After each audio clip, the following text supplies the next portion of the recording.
Merci d'être là pour cette conférence. Bonjour. Être authentique dans son identité professionnelle à destination particulièrement des entrepreneurs qui se posent cette question-là. Cette conférence est donc réalisée avec Nathalie et moi-même. On va prendre un petit moment pour se présenter juste après. On a prévu 1h30, donc une grosse heure, 1 heure et quart de présentation avec des questions au milieu, un temps de questions à la fin, n'hésitez pas. Si pour les questions, donc on a enlevé le micro volontairement, vous avez le chat. Il y a déjà certaines personnes qui s'en sont servies, donc c'est parfait. Vous pouvez utiliser le chat en bas et on aura des temps de questions. À certains moments qu'on a prévus, on arrêtera pour pouvoir répondre à ce qui se présentera. N'hésitez pas à prendre de quoi écrire aussi. Il y a un exercice, enfin 2 parties d'exercice qui sont prévues au cours de la conférence pour vous permettre aussi de participer et de ne pas être passif. Et quoi d'autre?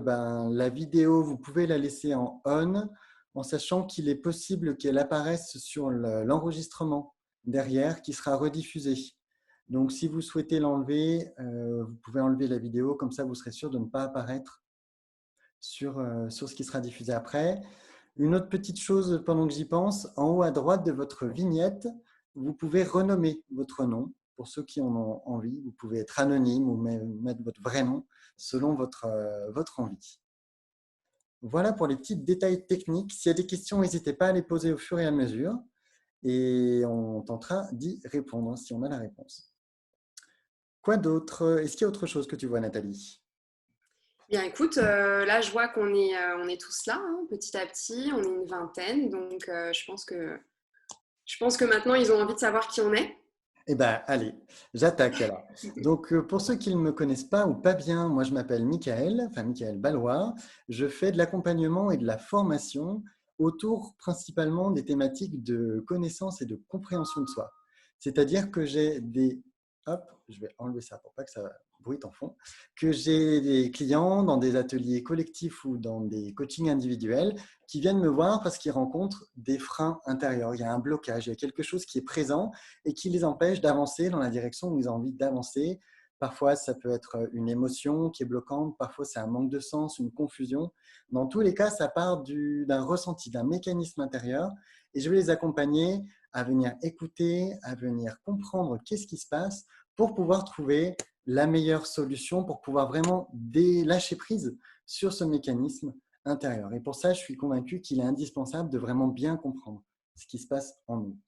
Je fais donc du coaching individuel, des ateliers collectifs, des conférences comme on fait aujourd'hui en ligne. Ça, c'est assez récent, merci le confinement. Et également, j'interviens auprès des entreprises pour leur proposer des formations sur ces thématiques et sur l'efficacité professionnelle. Voilà pour ma partie. Et puis, moi, je suis Nathalie Descombes, hein, donc pour ceux et celles qui ne me connaissent pas ou qui ont entendu parler de moi via Michael. Donc, je suis consultante en communication par la valorisation de l'image. Voilà, c'est mon titre officiel qui fait un petit peu peur. Pour faire plus simple, je suis conseillère en image à Kerencia Conseil à Lyon, qui est mon entreprise. Et en fait, quel est le principe de mon métier? C'est d'accompagner les personnes qui rencontrent une problématique, quelle qu'elle soit, liée à leur image, soit personnelle, soit professionnelle, soit les deux, comme on va en parler aujourd'hui en tant qu'entrepreneur notamment et entrepreneuse, n'oublions pas les femmes, c'est vrai que le personnel et le professionnel se mélangent toujours un petit peu et justement on parlera de ça. Donc voilà, j'accompagne ces personnes parce que j'appelle la thérapie de l'image de soi, la thérapie par le vêtement, qui est un fort outil, un outil puissant. Et en fait, j'accompagne ces personnes-là à reprendre possession via ces outils de leur identité, dans le but de trouver l'estime et la confiance en soi, voilà, de reconstruire cette estime de soi et d'exploiter votre plein potentiel dans votre quotidien. Voilà, encore une fois, comme le disait Michael, faire exploser les barrières et pouvoir oser être soi et jouer sur ce plein potentiel. Voilà. Merci. Et la question du coup avec laquelle je vais démarrer de suite, c'est finalement pourquoi est-ce qu'on n'est pas à notre plein potentiel? Qu'est-ce qui fait que on a plein de qualités, on a des possibilités en nous et qu'on ne les exprime pas? Et pour vous expliquer cette notion-là, je vais partir de quelque chose qui est très important pour moi dans tous mes accompagnements, c'est la notion d'ego. Alors ceux qui me connaissent un petit peu en ont déjà entendu parler parce que c'est vraiment quelque chose de très important. On va vous proposer tout au long de la conférence des slides. Du coup, je vous les partage. Hop. N'hésitez pas à me dire s'il y a un souci, si ça ne passe pas. S'il n'y a pas de remarques dans le chat, je considère que c'est tout bon. Donc à droite, vous avez toujours normalement nos visages qui s'affichent. Vous avez la possibilité d'en afficher qu'un ou d'afficher celui qui parle. Ça pose pas de souci. Alors l'ego. Tac, voilà. L'ego, qu'est-ce que c'est? Pour vous expliquer cette notion-là, j'ai envie de repartir au tout début, c'est-à-dire avant même qu'on soit né. L'enfant, lorsqu'il est encore dans le ventre de sa mère, il n'a pas conscience qu'il existe un moi. Il n'a pas conscience qu'il existe un je. Il vit dans une unicité dans laquelle il n'existe pas d'extérieur à lui. C'est juste une unicité globale. Donc, à partir de là, il est dans cet état plutôt apaisé, en tout cas. Sauf que, à partir de la naissance, ça va être un peu le point de départ. Il peut y avoir parfois des petits chocs en amont, mais on va dire que globalement, pour faire plus simple, à partir de la naissance, il va y avoir une première attaque extérieure. Il va y avoir les contractions qui vont lui faire dire il y a un autre que moi qui me pousse, et c'est douloureux. Alors, on en parle assez peu parce qu'on n'a pas beaucoup de souvenirs, mais la naissance est aussi pour l'enfant quelque chose qui est assez traumatisant et qui laisse pas mal de traces, mais à un niveau assez inconscient. Et donc, à partir de là, il va commencer à faire une distinction entre ce qui m'appartient, ce qui est à moi, et une distinction entre ce qui est l'autre que moi. Et à partir de là, il se crée une espèce d'image intérieure.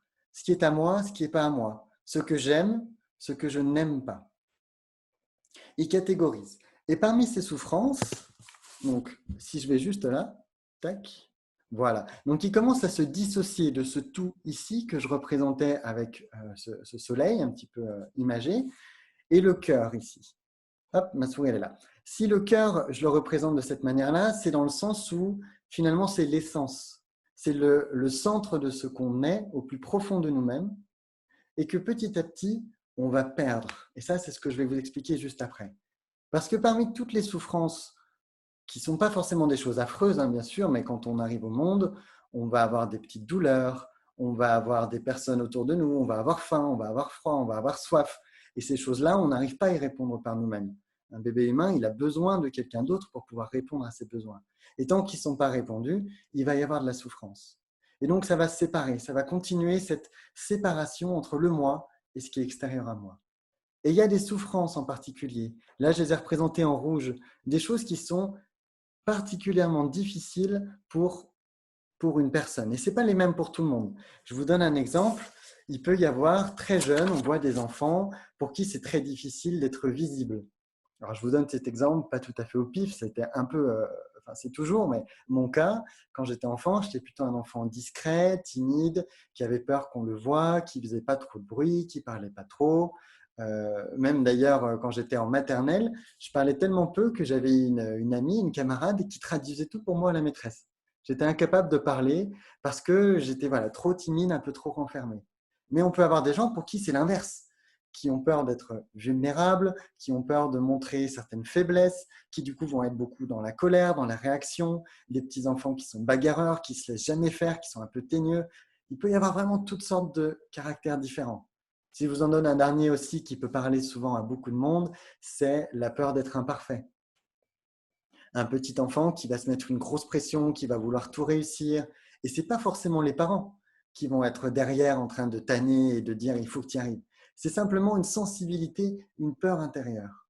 Et pour se protéger de ces peurs, logiquement, l'enfant il va continuer à mettre en place des moyens de se protéger. Donc là, hop, c'est ce que j'ai représenté en bleu, ces moyens de se protéger là. C'est-à-dire que pour l'enfant qui a peur d'être visible, que je pouvais être particulièrement, il va ne pas faire trop parler de lui, il va être plutôt discret, il va apprendre à être un peu invisible. Et pour peu que ses parents, une fois ou deux, lui disent bah, attention, c'est une conversation d'adulte, il ne faut pas que tu parles maintenant, c'est des choses qui vont se marquer fortement en lui, même si ce n'est pas très grave en soi. Il n'y a pas forcément besoin d'un traumatisme.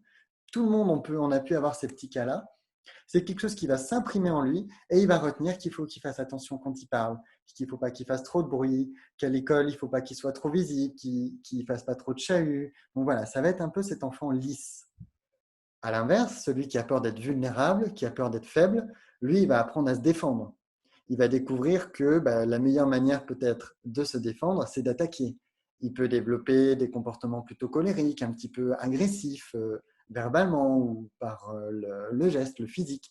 Ça dépend. Bien sûr, chacun développe des mécanismes différents, mais on va mettre en place cette carapace-là pour se protéger. Sauf que avec ça, on va grandir. On va grandir, on va grandir, et on va continuer à répéter, à répéter, à répéter ces mécanismes et cette façon de faire. On va grandir comme ça pour l'enfant timide, en parlant pas trop, en faisant pas trop de bruit. Il va réaliser que quand il se met gentiment dans un coin, qu'il ne fait pas trop de bruit, ça se passe plutôt bien pour lui. Pas forcément extraordinairement bien, mais plutôt bien. Et donc, tac, c'est pour ça que j'ai représenté ici ces traits en épais. Parce qu'à force de les répéter, on va les mettre en place sans même s'en rendre compte. Ça devient un automatisme ancré en nous et on n'a même plus conscience qu'on peut faire autrement. C'est-à-dire que pour une personne de timide, qui a été timide, qui a développé cette timidité dans son enfance, se mettre sur une scène devant du monde, c'est quelque chose qui est extrêmement difficile. Et là, je parle d'expérience, je ne sais pas, les exposés quand j'étais au lycée, c'était les petits exposés, là, parler 10 minutes devant la classe, c'est un truc qui pour moi me mettait en stress pendant des mois. J'étais vraiment pas bien à cause de ça. Et à ce moment-là, j'étais totalement immergé dans cette sensation de timidité, incapable de faire autre chose. Et ça, c'est quelque chose qui est très important. Cette carapace ici que j'ai représentée en bleu, c'est ce que j'appelle l'ego. L'ego, ça veut dire je en latin. C'est cette image de nous-mêmes qu'on a construit depuis notre enfance, de nous-mêmes en opposition par rapport aux autres, par rapport à ce qui nous fait souffrir, cette carapace qu'on a construite et à laquelle on s'identifie. Et que quand nos mécanismes égotiques prennent le pas sur nous, c'est extrêmement compliqué de s'en détacher. Imaginez une colère, tout simplement. Lorsqu'on est en colère, prendre du recul et se dire « Ok, c'est pas grave, c'est pas une chose importante », c'est hyper compliqué. L'émotion, elle s'empare de nous totalement et elle nous guide, elle nous dirige. Elle dirige nos pensées qui peuvent devenir agressives, elle dirige nos gestes qui ont envie de se défendre, qui ont envie de se battre. Ça marche pour la colère, ça marche pour la timidité, ça marche pour tous nos mécanismes. Je parlais tout à l'heure au début de l'enfant perfectionniste, c'est pareil. Il va grandir et il va commencer à se mettre une grosse pression. Et à un moment donné, pour lui, l'idée d'échouer va devenir intolérable. Et j'ai eu un client, enfin j'ai eu pas mal d'ailleurs de clients sur ces problématiques. À ce moment-là, l'idée d'échouer dans un projet n'est pas juste l'échec en lui-même, c'est que ça vient remettre en cause toute leur identité. S'ils échouent, leur valeur en tant qu'être humain s'écroule en même temps. Et c'est là l'ego. Vous voyez, c'est ça la manière dont on s'identifie à ces mécanismes et on se dit si ça, je ne le fais pas, si je ne suis pas comme ça va être terrible. Et le problème, ce n'est pas tellement l'ego en lui-même, parce qu'il a ses avantages, il cherche à nous protéger après tout. Le gros problème, c'est que justement, il prend le pas sur nous et qu'on n'a plus la liberté d'action. On n'a plus la liberté d'action, donc certes, ça nous protège. Là, j'ai représenté ces flèches qui font rebond pour dire qu'on évite de trop souffrir sur les petites blessures qui sont là, donc ici en rouge, mais il nous empêche aussi d'exprimer des choses qu'on a envie d'exprimer. Parce qu'on se dit, je ne peux pas, je ne suis pas comme ça, je n'ai jamais été comme ça. Donc, je vous parle encore de l'enfant timide parce que c'est un exemple qui me parle bien. La prise de parole en public a été quelque chose d'extrêmement difficile pour moi pendant longtemps. Et pour autant, aujourd'hui que j'ai travaillé pour pouvoir justement m'exprimer devant un public, c'est quelque chose auquel je prends énormément de plaisir. J'adore pouvoir transmettre des messages qui sont importants pour moi. Mais ça, c'était impossible jusqu'à il y a 5, 6, 7 ans peut-être. C'était impossible parce que mon ego me disait « Ah non, non, il vaut mieux que tu ne sois pas trop visible, que tu ne fasses pas parler de toi. » Donc c'est ça, l'ego. Si je vous le présente un petit peu d'une autre manière, toujours dans la lignée, cette carapace-là, cette image de nous-mêmes qu'on a construite avec le temps, elle va filtrer notre réalité. Chaque chose qu'on pense, chaque chose qu'on voit, qu'on ressent autour de nous, va être filtrée en fonction de ça, en fonction de je peux pas, j'aime, je n'aime pas, je veux, je ne veux pas. Et du coup, on va créer une image intérieure de cette réalité, mais qui n'est pas forcément la vraie réalité. Moi, je croyais que je ne pouvais pas parler devant des gens. Et ce n'était pas vrai. Objectivement, j'aime bien cet exemple-là de la peur du regard des autres. On ne meurt pas quand on parle devant les gens. Et c'est terrible parce qu'il y a énormément de gens qui sont concernés par cette peur du regard des autres et elle est ultra subjective. Comme l'expression ne le dit pas, on ne meurt pas foudroyé sous un regard, c'est faux. Mais intérieurement, on est convaincu qu'il y a un danger énorme et c'est extrêmement compliqué de se mettre à nu comme ça devant d'autres. Vous pouvez expliquer la manière dont ça filtre et ça nous apporte une vision déformée de la réalité. Et en plus, cette vision-là, elle est toujours soit centrée sur le passé, en train de ressasser des choses qu'on a vécues, qu'on a vécues par le passé avec cet objectif de bah non, dans le futur, je vais faire attention à ce que ça n'arrive pas, et donc dans le futur. Puisque du coup, on est en train d'envisager, d'imaginer qu'est-ce qui va se passer et comment est-ce que je peux faire en sorte de ne pas souffrir, d'avoir que les choses que j'ai appris, que je devais aimer, que je peux faire. Donc toujours filtrer à travers ce moi, à travers cette carapace, cet ego. C'est pour ça, un petit aparté, que dans le développement personnel, dans le développement spirituel en général, on parle toujours de l'importance du moment présent, le pouvoir du moment présent, pour citer Eckhart Tolle. C'est tout simplement parce que quand on se connecte à l'instant présent, on est dans la réalité, on est dans la vérité. On n'est pas dans cette projection, ces filtres intérieurs qui nous empêchent de voir les choses telles qu'elles sont. La PNL, programmation neurolinguistique, dit aussi la carte n'est pas le territoire. La vision qu'on a de ce qui se passe autour de nous est totalement subjective. Elle n'est pas objective, comme on aurait tendance à le penser lorsqu'on est identifié. Voilà un petit peu pour cette présentation de l'ego dans les grandes lignes, parce que c'est quelque chose qu'on peut bien sûr détailler assez longuement. Est-ce qu'il y a quelques questions à ce sujet? Est-ce que Nathalie, je peux te laisser regarder les questions? Oui, alors Comme ça, je n'enlève pas l'écran. il n'y a S'il y a pas des de questions, n'hésitez pas, on peut vous laisser quelques minutes. Donc, il n'y a pas de questions écrites hein, dans la conversation. Si vous le souhaitez, vous pouvez le faire. Hein. Vous pouvez écrire des questions. La notion d'ego hein, est quelque chose d'assez complexe, donc n'hésitez pas. On peut y répondre maintenant ou y revenir un petit peu plus tard pendant la conférence. On va y revenir d'ailleurs. Après, on vous présentera des exemples encore plus précis autour de ce qu'on a pu vivre nous. Et on reviendra sur cette notion d'ego qui, vous voyez, a été vraiment centrale dans notre évolution individuelle. Et puis, on va vous faire travailler sur vous aussi. Hein. On va aussi vous challenger un petit peu quand même. Évidemment. Et bien, Alors, écoute, si c'est OK pour tout le monde, s'il n'y a pas de questions, on continue. Alors, Mickaël en parlait hein, tout à l'heure de ces différents enfants hein, qui existent. Il en existe une multitude. Moi, en l'occurrence, j'étais l'enfant qui avait absolument peur de décevoir, donc d'être imparfaite, ou en tout cas de ne pas être suffisamment comme il fallait. Donc ça, c'était vraiment ma problématique. Si on reprend son schéma hein, à Mickaël, si on prend le cœur vert hein, qu'il y avait sur ce schéma assez parlant, cette petite fille, à la base, dans ce cœur vert, il y a beaucoup de spontanéité, beaucoup de créativité, un petit côté excentrique aussi, un petit côté original.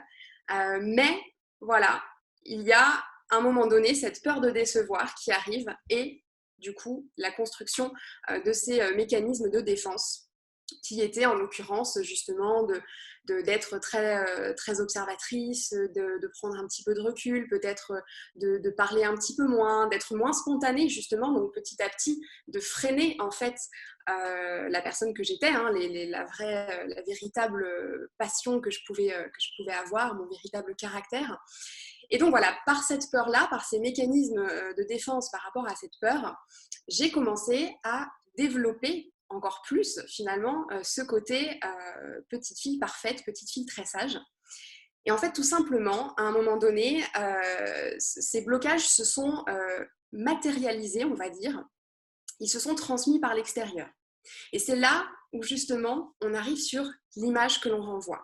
Parce que ce que l'on a vu avec Michael, en fait, inconsciemment, on le fait sortir, on l'affiche visuellement aux yeux des autres.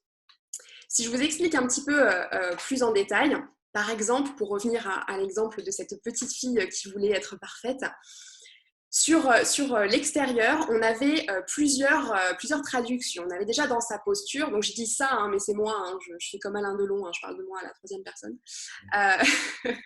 Mais voilà, cette petite fille déjà s'exprimait par sa posture, par ses gestuels, de manière, voilà, comme je vous l'ai dit, hein, très silencieuse, mais en même temps très souriante, parce qu'il fallait absolument être poli. Donc j'étais un petit peu la petite fille qui ne dit rien, mais qui sourit quoi qu'il se passe, hein, même si il y avait quelque chose qui la faisait souffrir.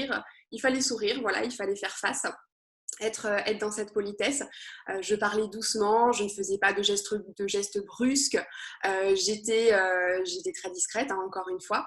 Ça, c'était ce que les autres recevaient de moi dans ma façon de bouger, de me tenir, de me proposer finalement au regard extérieur. Et puis, il y avait aussi le vocabulaire du parler de soi. C'est-à-dire que j'étais tout le temps en train de m'excuser d'être là, de m'excuser d'avoir fait ça, de ne pas l'avoir fait comme il fallait. Je ne sais pas si parmi vous, il y en a qui sont dans ces cas-là, de toujours être désolé. Je pense qu'on connaît tous quelqu'un dans notre entourage qui est tout le temps désolé, même quand ce n'est pas de sa faute, qui porte un peu le poids du monde. Voilà, donc ça, c'était quelque chose aussi qui était assez flagrant.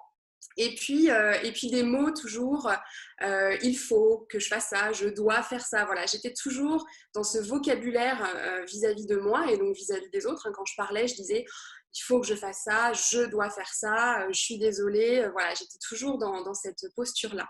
Donc ça, c'était la deuxième chose qui se traduisait finalement à l'extérieur. Mickaël, je te laisse peut-être juste, voilà, l'afficher sur le slide comme ça, vous pouvez le lire en même temps. Et puis enfin, il y avait la psychologie inconsciente finalement de ce que je portais, de la façon dont je m'habillais. Et ça, c'est vrai que quand on parle du vêtement, on a cette impression d'être dans quelque chose de très superficiel. On a un petit peu cet a priori. Je connais l'a priori qu'on peut avoir en tout cas sur mon métier ou en tout cas sur ces sujets un petit peu vestimentaires.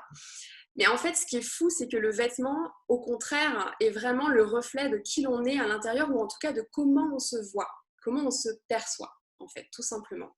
C'est-à-dire que plus ou moins inconsciemment, la petite fille parfaite qui voulait être discrète, etc., bien polie, elle portait toujours des choses très bien coupées, très bien taillées, de bonne qualité, des couleurs pas trop vives, hein, jamais d'imprimé. Là, vous voyez, aujourd'hui, j'ai un imprimé léopard bleu.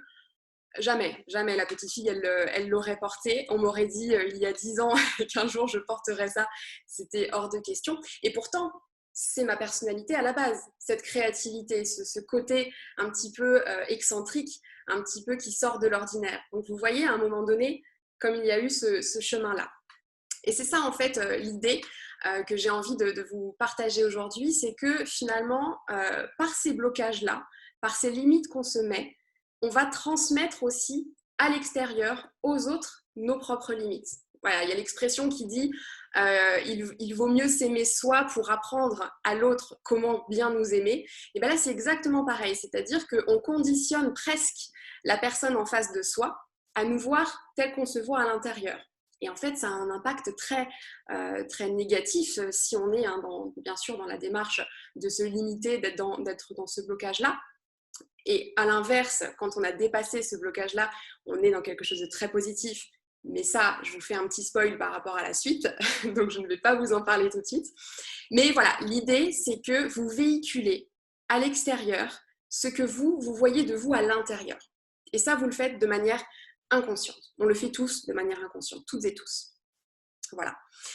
Donc, l'idée, c'est que, en fait, vous pouvez voir à quel point ces blocages intérieurs, c'est cette vision qu'on a de nous, peut impacter la vision que les autres ont de nous. Et en l'occurrence, dans notre cas aujourd'hui d'entrepreneur et d'entrepreneuse, qui est le sujet du jour, du coup l'image de notre entreprise et de ce que l'on propose finalement, puisque nous sommes nos premiers vecteurs de communication en tant qu'entrepreneurs, que freelance, etc., que travailleurs indépendants de manière générale.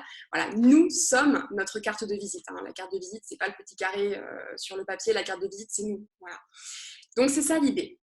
Alors, ce que je vais vous proposer, c'est que maintenant, vous allez vous munir, si vous le pouvez et si vous le souhaitez, bien sûr, d'un crayon, d'un stylo, d'un petit cahier, voilà, de quoi noter. Et puis, on va passer à l'action, tout simplement.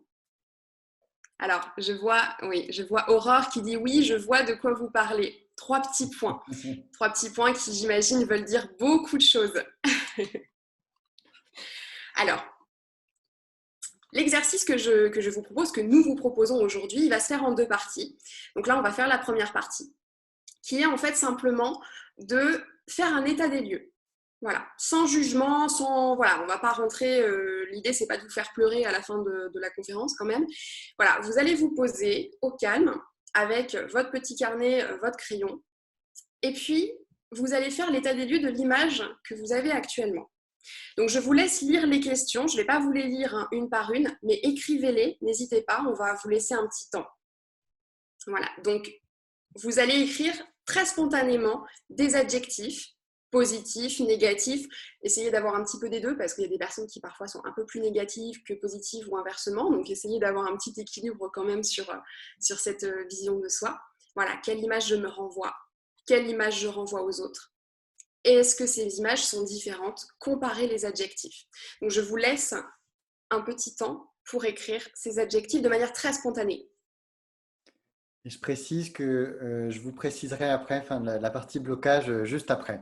Donc, concentrez-vous sur la première partie vision de soi et après, on attaque la suite. On peut laisser entre 3 et 5 minutes. Ouais. Alors, j'en profite pendant ce temps-là, je lis un petit peu les commentaires si vous avez envie. Donc, on a Aurore qui nous très intéressant et enrichissant. C'est une histoire de perception en fait, et c'est très très juste. C'est tout à fait ça. C'est-à-dire que la perception qu'on va avoir, notre perception du monde, elle est filtrée par notre vécu, par nos sensibilités positives et négatives, et c'est ce qui va venir changer notre état intérieur. Et si je pousse loin, cette notion d'ego, elle peut aller extrêmement loin pour ceux qui cherchent à vraiment se détacher de l'ego. C'est une manière aussi d'accomplir un énorme travail sur soi. Et pour le dire simplement, le détachement final et définitif de l'ego, c'est ce qu'on appelle l'éveil aussi. Donc, pour vous dire que ça peut quand même aller, c'est un sacré bout de chemin avant d'aller au bout de tout ça. Et effectivement, se libérer de notre perception subjective des choses permet de retrouver la vérité, de retrouver la réalité telle qu'elle est. Mais c'est un bout de chemin et ça se fait bien sûr étape par étape. Alors, ça marche aussi avec les salariés. Oui, évidemment, bien sûr. Dans la suite, c'est vrai qu'on s'adresse plutôt à des personnes qui ont un parcours, un projet professionnel personnel au niveau indépendant, mais c'est évident, ça marche avec toutes les autres catégories. Ça, il n'y a pas de souci. On est d'accord qu'on ne parle pas que du physique et de l'apparence. Oui, oui, évidemment. Tout à fait, tout à fait. Donc, on y reviendra juste après par rapport à nos métiers respectifs, mais effectivement, c'est quelque chose de plus global. L'image de soi, on a l'image extérieure et on a l'image de nous-mêmes intérieure. Donc là, c'est cette globalité, c'est les deux qui sont adressés. Vraiment, comment vous vous percevez en fait. C'est un petit peu, ça peut être des adjectifs lumineux. Voilà, vous voyez, ça peut être, voilà, cette personne, elle est lumineuse. Voilà, c'est pas physiquement qu'elle est lumineuse, mais il émane quelque chose d'elle qui est lumineux. Ce sont ce genre d'adjectifs. Voilà, qu'est-ce que vous, déjà, comment vous décrivez en fait, comment vous voyez, et quelles sont les remarques. Alors, je sais, on nous dit souvent que parfois on a un peu du mal à savoir quelle image on renvoie aux autres. Alors, tout simplement, pensez un petit peu aux différents contextes. Est-ce que en famille, vous renvoyez la même image? Est-ce que vous sentez que vous renvoyez la même image que quand vous êtes au travail? Et notamment, justement, oui, ça marche aussi avec les salariés parce que dans une entreprise où on est salarié, on peut aussi, et c'est d'ailleurs souvent le cas, devoir, enfin, en tout cas, se sentir responsable de devoir répondre à une certaine image. Donc, en effet, ça marche tout à fait avec les salariés. Tout à fait. Alors, ça fait à peu près 3-4 minutes. J'enchaîne sur la suite. Vous pouvez continuer un petit peu s'il y a des choses qui vous viennent pour cette première partie. Dans la continuité, je vous propose simplement d'élargir un petit peu justement à vous-même au niveau de l'être avec ces questions-là par rapport aux rêves, aux envies que vous n'osez pas exprimer ou que vous vous interdisez, une question plus consciente, plus volontaire. Et surtout, la petite question de dessous, rapidement, quelles sont les conséquences de ne pas exprimer pour vous? Et ensuite, la question suivante, pareil, est-ce qu'il y a des parties de vous que vous cachez et qu'est-ce qui vous empêche d'exprimer ces parties? Donc, vous voyez, là, on adresse directement certains mécanismes, grossièrement, on va dire, de l'ego. Ça peut être assez subtil, mais là, simplement des gros points, des gros mécanismes qui sont présents pour vous aujourd'hui. Et on peut vous laisser à nouveau quelques minutes, 3-4 minutes. Soyez assez spontané, voyez ce qui vous vient. Et puis, si vous sentez qu'il y a pas mal de choses à creuser, vous pourrez y revenir après. C'est toujours intéressant de laisser un peu décanter les choses pour pouvoir reprendre conscience de certaines choses qui sont là et qui n'étaient pas présentes au moment voulu.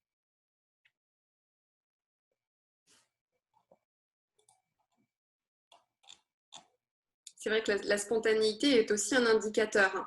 Alors oui, pour répondre à Laura, oui, la vidéo est enregistrée, donc on vous l'enverra en replay par mail. Donc pour ceux qui se sont inscrits via le site de Michael pour la conférence, nous avons vos mails.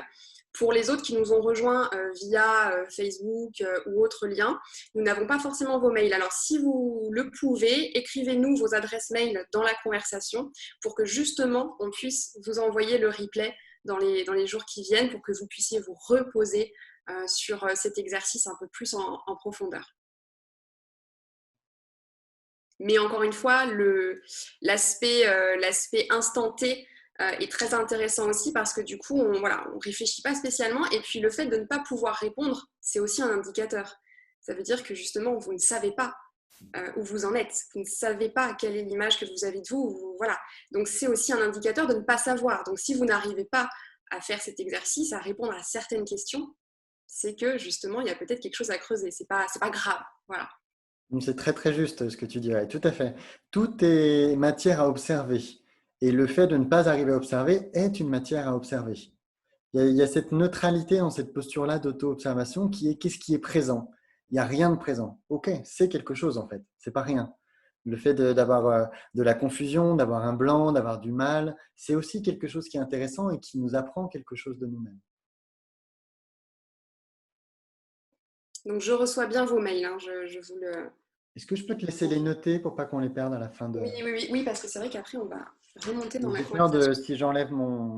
si j'enlève mon écran, de vous faire perdre aussi les slides et les questions. Hop, je note.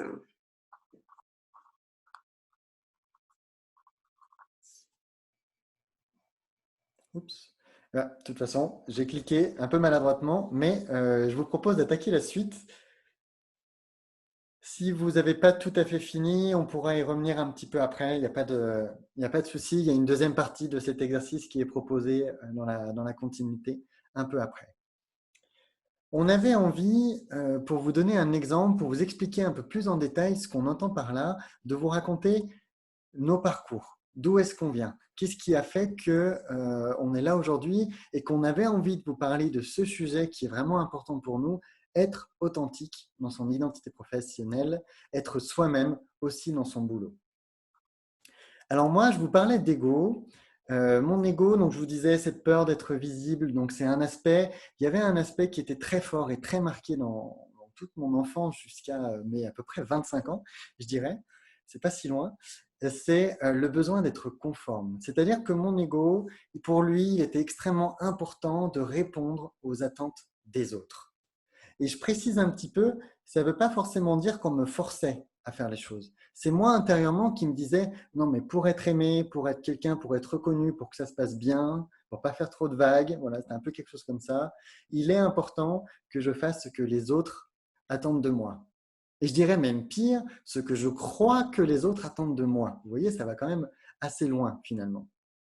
Et donc, là-dessus, j'ai fait des études. Quand j'étais au lycée, j'avais une vraie appétence pour ce qui est de la psychologie, de la compréhension. J'avais déjà cette sensibilité, j'écrivais, enfin, c'était quelque chose qui était important pour moi. Et en même temps, j'avais des facilités dans les sciences. Donc, à ce moment-là, j'ai choix psycho ou sciences. Oui, mais il y en a une qui est quand même beaucoup plus facilement reconnue socialement. C'était ma perception de l'époque, hein. Je ne dis pas que c'est une vérité. Mais du coup, même dans ma famille, ils ne me disaient pas non, non, tu n'as pas le droit, mais ah, ok, psycho, tu sais, il n'y a pas trop de débouchés, ne sais pas trop quelle sera ta situation. Vous voyez, ça ne renvoie pas à une image qui pour moi était très valorisante par rapport à les sciences, une prépa maths, maths P, ingénieur, blabla, tout ça, ce qu'on peut entendre. Et donc, je me suis dirigé vers des études techniques d'ingénieur et j'ai fait une première carrière. Alors, je l'appelle reconnue parce qu'effectivement, bah, socialement, c'est toujours ça. Quand on dit aux gens, je suis ingénieur, ils ont une idée de ce que c'est, ils y voient une certaine valeur. Je fais des généralités, c'est voulu, hein. Mon ego, à ce moment-là, était vraiment dans la généralisation et j'ai conscience que ce n'est pas valable à 100%, mais c'était ma perception de ce moment-là. Et donc, j'ai commencé cette carrière, sauf qu'il y avait un besoin de sens. J'ai fait un premier boulot qui m'apportait un confort matériel très bien, qui était plutôt intéressant sur le plan du taf en lui-même, mais je sentais bien que je n'étais pas vraiment là où j'avais envie d'être, que ça manquait un peu de sens. Alors j'ai changé de boulot après à peu près 2 ans et j'ai trouvé un job. Sur le papier, il était parfait. C'est-à-dire que j'allais travailler dans les pays en développement, j'allais voyager, j'aimais beaucoup voyager, j'aime toujours, mais j'aimais beaucoup voyager particulièrement à ce moment-là, et j'allais travailler dans les pays en développement pour apporter des solutions d'électricité renouvelable. Impeccable. En termes de valeur, c'était royal. Sauf qu'en fait, au moment où j'ai démarré, je pense qu'il ne m'a pas fallu un mois, allez, on va dire 2 mois, pour me dire, mais waouh, qu'est-ce que je fais là, quoi. En fait, je n'étais pas du tout à ma place. Le job qu'on me demandait au quotidien était celui d'un ingénieur. C'était des choses très techniques, de dessiner des plans, de réparer des machines, dans un contexte en plus assez précaire quand même. Donc j'avais un caoutchouc et un tournevis, il y a un moteur qui lâche et on me dit bah, qu'est-ce qu'on fait, monsieur l'expert international. Parce que quand j'étais en Asie surtout, c'est l'image qu'ils ont de moi alors que j'avais jamais touché un moteur, j'avais aucune idée de ce qu'il fallait faire. C'était un peu la catastrophe. Je me sentais totalement dévalorisé, pas du tout à ma place, que j'avais aucune valeur à ajouter. Et en même temps, à ce moment-là, la question terrible, c'est mais si je fais pas ça, si ce boulot parfait me correspond pas du tout, mais en fait, qu'est-ce que je fais de ma vie, quoi? Et c'est là où j'ai pris de plein fouet, je dirais en pleine face, même c'est un peu cette image-là, cet ego. Cet ego qui me disait à ce moment-là, ah non, non, mais tu peux pas. Tu peux pas changer, tu peux pas imaginer faire quelque chose qui soit bon que pour toi, quelque chose qui fasse sens pour toi et qui soit pas reconnu socialement. Dans ce cas-là, tu seras plus rien, tu risques d'être rejeté. C'est vraiment cette blessure-là qui était forte chez moi. Si jamais tu n'es pas reconnu comme ça, tu seras rejeté et les gens comprendront pas qui tu es, ils voudront plus de toi, quoi. Et ça a été une étape extrêmement difficile de pouvoir dépasser justement ces blessures, ces peurs qui sont, vous le voyez, hyper subjectives. On parlait de perception, on est à fond dans la perception là. C'était ma perception des choses parce que dans la pratique, ça ne s'est pas passé comme ça après. Alors j'y vais justement. J'ai commencé à ce moment-là quand même parce que j'étais pas bien et que j'étais en train de foncer vers un burn-out, même si je ne mettais pas ces mots-là, j'étais quand même en train de me dévaloriser beaucoup. J'étais en train de descendre et à ce moment-là, j'ai commencé à être accompagné. Donc, j'ai une amie qui m'a bien conseillé, un coach qui m'a aidé à y voir plus clair.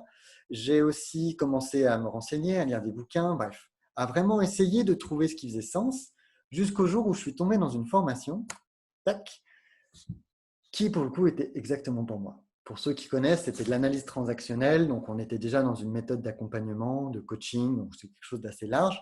Mais à ce moment-là, quand j'ai mis les pieds là, je me suis dit, ah ouais, c'est là que je veux être. Enfin, c'était génial, j'adorais, j'apprenais avec énormément de plaisir, je me sentais à ma place, je sentais que j'avais des qualités à mettre en œuvre dans ce métier d'une manière ou d'une autre. Je ne savais pas trop comment, mais vraiment, j'avais envie d'y aller, quoi.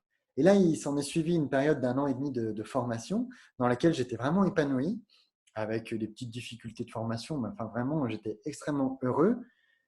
Et là-dessus, naïvement, j'ai démarré le parcours entrepreneur. en me disant bah, c'est bon, je suis coach maintenant, j'ai travaillé sur moi, je connais mes blessures, je connais mes croyances, blablabla, blablabla, blablabla.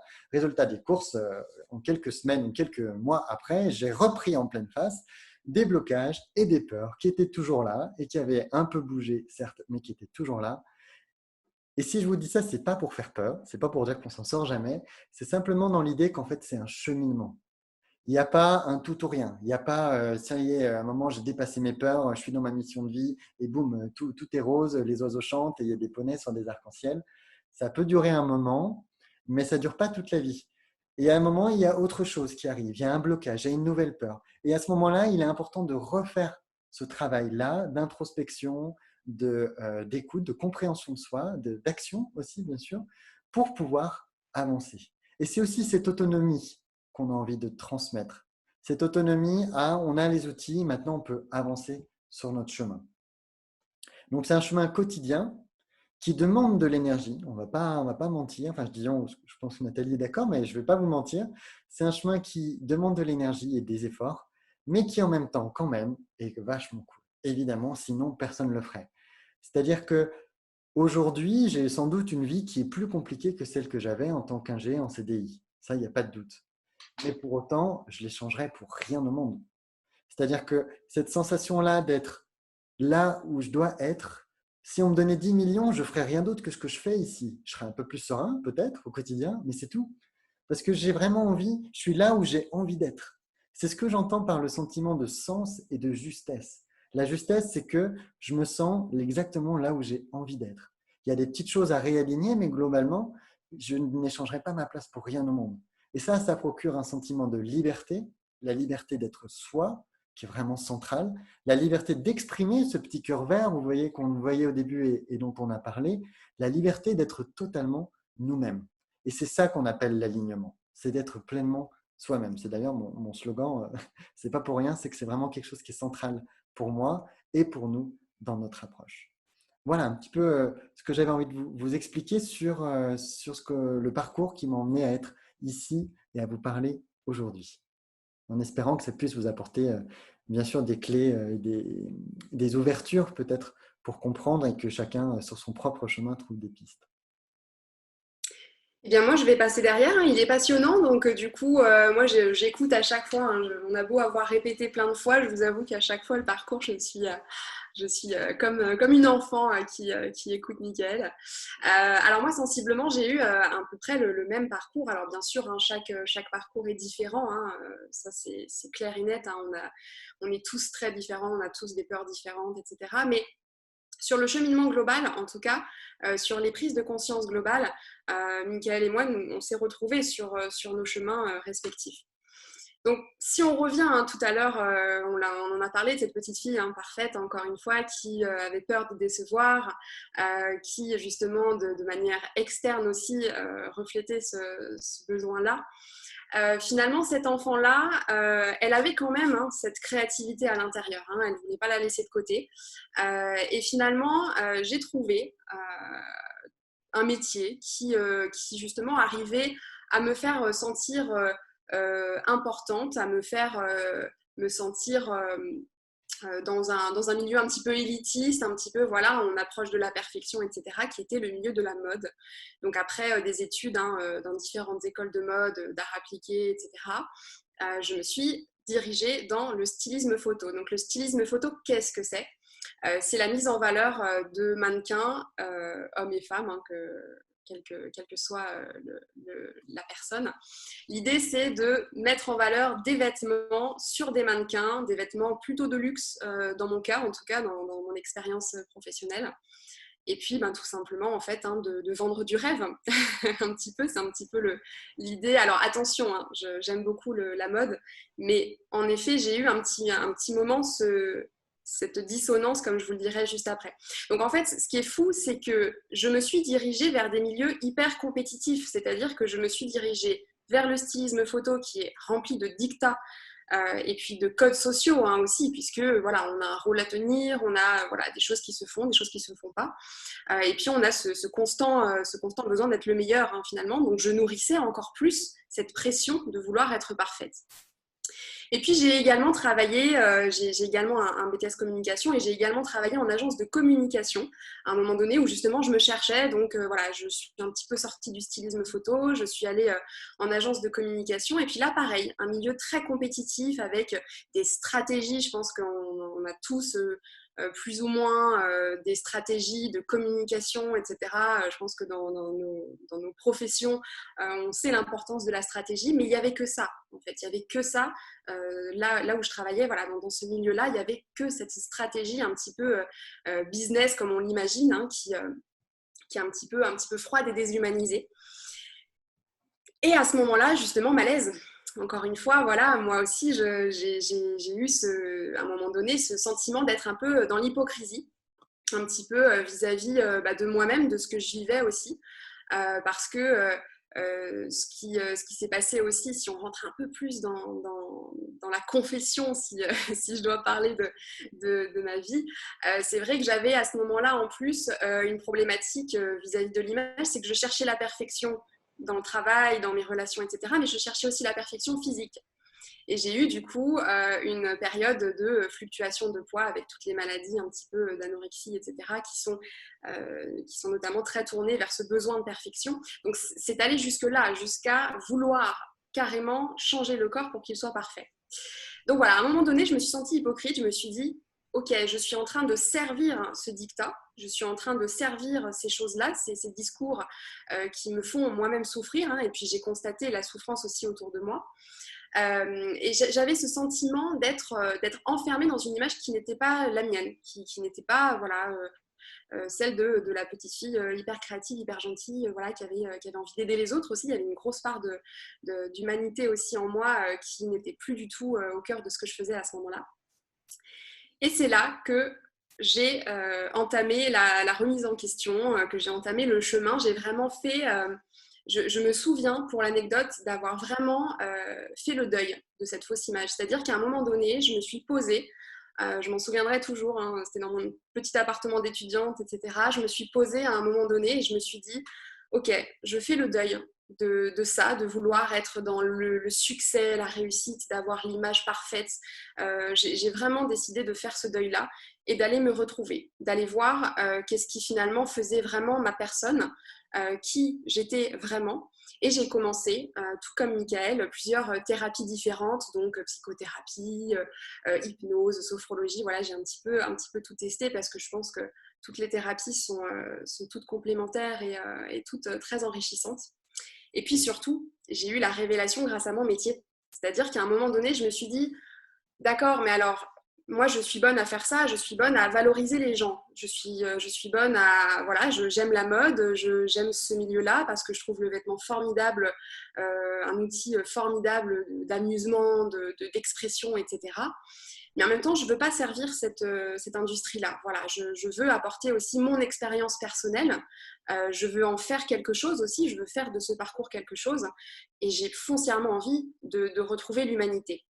Et là, j'ai découvert ce métier de conseillère en image qui, alors certes, hein, qui a d'autres dimensions aussi. On peut parler de relooking à la télévision, etc. Donc, à chacun sa façon de faire ce métier-là. Mais en tout cas, moi, ce que j'ai trouvé dans ce métier-là, c'était ça. C'était le fait de pouvoir valoriser et aider les gens à faire le même chemin que je faisais moi-même. Comme je le dis tout le temps, hein, je suis ma première cliente.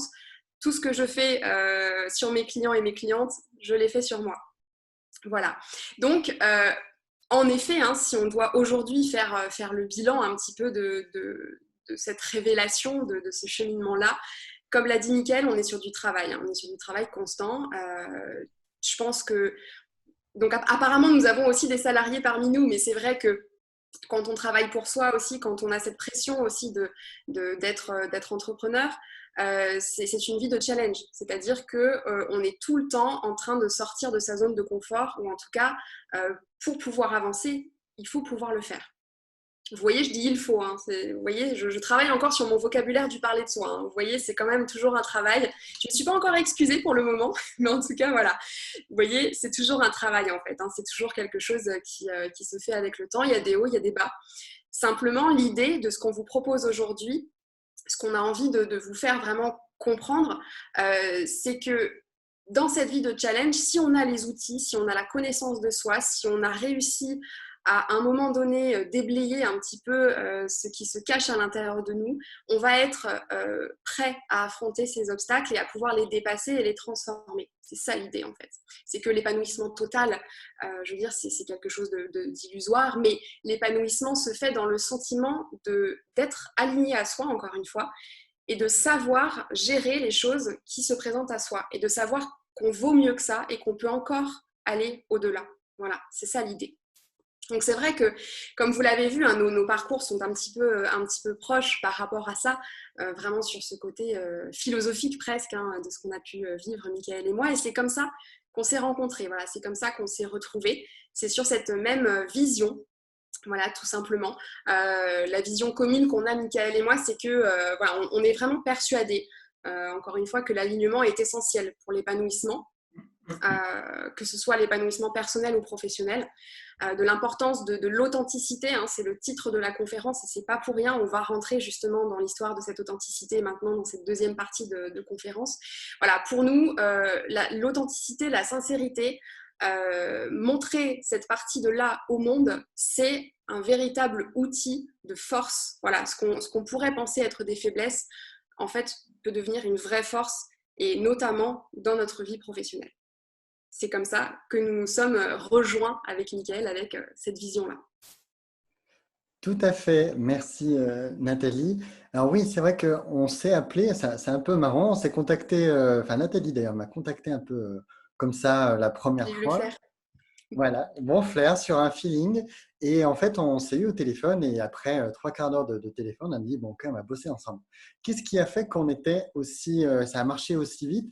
D'une part, bien sûr, il y avait ces valeurs qui étaient communes autour de l'humain, autour de l'authenticité, autour d'être soi-même, de l'épanouissement. Mais surtout, on a aussi noté qu'on avait des expertises qui étaient totalement complémentaires. Moi, je travaille sur les blocages intérieurs, sur le fonctionnement profond de chaque individu pour lui permettre d'exprimer qui il est dans sa globalité, au-delà de tous ces blocages qu'on se pose en se disant non, mais ouais, je ne peux pas faire ça. Nathalie, elle, permet de rayonner cet être intérieur à l'extérieur. Donc, c'est vraiment cette complémentarité, reconnecter à soi et le montrer à l'extérieur qui nous a paru super chouette à pouvoir apporter ensemble, avoir cette double compétence pour avancer ensemble. Parce qu'on a aussi dans nos parcours assez proches, comme tu le disais, eu plusieurs constats communs. C'est qu'en tant qu'entrepreneur en particulier, mais pas que, j'entends tout à fait, c'est difficile d'être authentique, c'est difficile d'être soi-même. Et un entrepreneur, il se vend d'abord lui-même. C'est une conviction personnelle. L'entrepreneur, tu disais, la carte de visite, c'est nous et c'est pas seulement ce petit bout de papier.